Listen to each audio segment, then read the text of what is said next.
Look, there weren't too many expectations for the Fever in the draft. Of course, they traded away the number 8 pick that brought in Sophie Cunningham, got rid of Nalissa Smith.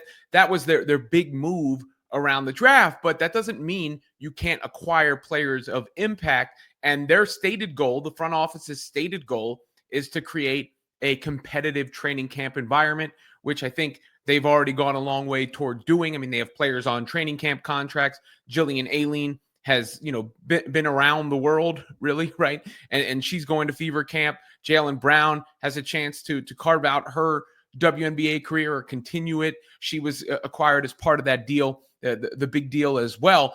But the draft itself, a bunch of players come in. Really, it's all for one roster spot because there's about 10 players who are close to locked in. There's the 2 training camp contracts, and then there are their 3 draft picks. The Fever are almost certainly going to roster only 11 players to start the season, given the salary cap and where it is and where the minimum salary floors are. So when they hit the draft, you start to think, okay, who do you get and who has a chance to make the team and who has the most potential going forward?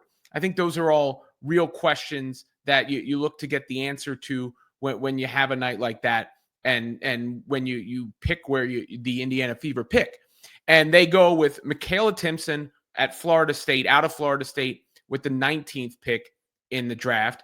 And then they select Brie Hull from South Carolina with the 20th pick in the draft. Let's start with Timpson, who I think on talent is the best prospect that the Fever got. I mean, she's the first one that they picked, and she would be an ideal fit in certain ways, given her size, athleticism, rim running abilities. Here are some of the highlights on the defensive end. I believe she was the only Division I player to average at least 15 points, 10 rebounds, and 3 blocks. I'm sorry. Watching this clip, you could think it's 5. Get that out of here. There's a block party and no one is invited to the rim. Just a bunch of rejections there. And you can see in some of these highlights the spring that she has on the floor, off the floor at least. She's getting up there on the vertical leap. And that stands out. One more. And then, you look at the numbers that I just quoted for you. That is very impressive, just raw production, right? Very impressive raw production, forward/center. In some ways, the player that Brie Hull was brought in to be for the Indiana Fever, she stands at 6'2". So if I'm picking a favorite right now to make the roster, I think you've got to go with Timpson on talent. Then there was Brie Hull out of South Carolina. Of course, the pedigree coming from South Carolina. A role player already there, so knows how to fit into a role.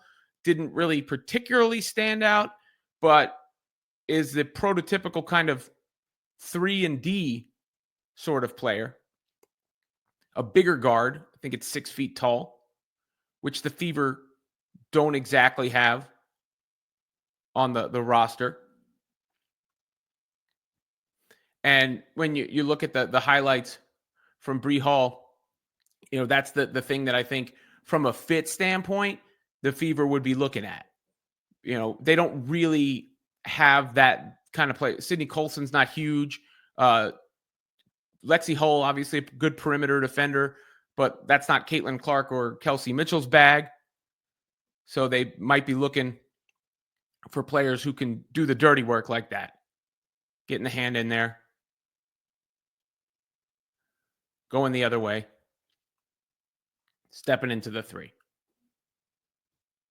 So, a possible 3-and-D player, and it's going to be a battle. I can't tell you for sure who is going to make the team. The Fever did have one other pick, which was used on a player out of Gonzaga, Yvonne Eugene, who, I don't know that much about, but if you just look at the raw production, set the program records for most points in a single season and most games played during a college career at Gonzaga. So that's a positive. That's a bonus. There's just not that many WNBA teams. There's just not that many spots in the league until all these expansion teams come in. So just if a player doesn't make, let's say, the Fever, doesn't mean they won't make a spot in the WNBA, or of course they won't find a home overseas where they can be compensated. Um, but it's it's tough where the Fever are right now. I mean, you have Brie Hall coming in from South Carolina, so there's a relationship with Aaliyah Boston there, and Aaliyah was happy to see that draft pick made. But one thing that stood out to me about the Timpson pick is what Rebecca Lobo said on the broadcast. She talked about how strong a fit Timpson can be with the Fever because of her rim protection abilities, because of her rim running abilities. And obviously that makes sense with Clark, right?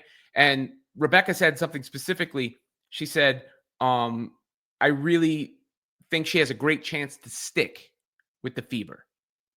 So a ringing endorsement from somebody who's watched these players and knows these players and knows the team, right? I mean, so that's something that stands out as well when you're doing this entire evaluation.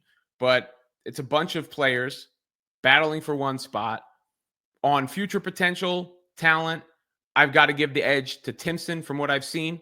Obviously, in experience, you've got to look at Aileen and what she's been able to do. That's the other player battling for the front court. And Jaylen Brown, got herself onto a roster. And then Brie Hall has the college winning experience. As much as Timpson fills a need, they brought in Turner to sort of do that, though obviously the youth on Timpson's side.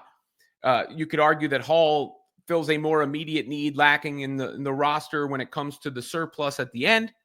But all in all, I'd have to argue that Timpson is the favorite and perhaps a steal of the draft, given her skill set, the way her athleticism pops off the screen and how she could both fit and thrive with the Fever going forward and that existing core of Caitlin Clark and Kelsey Mitchell out in transition as well.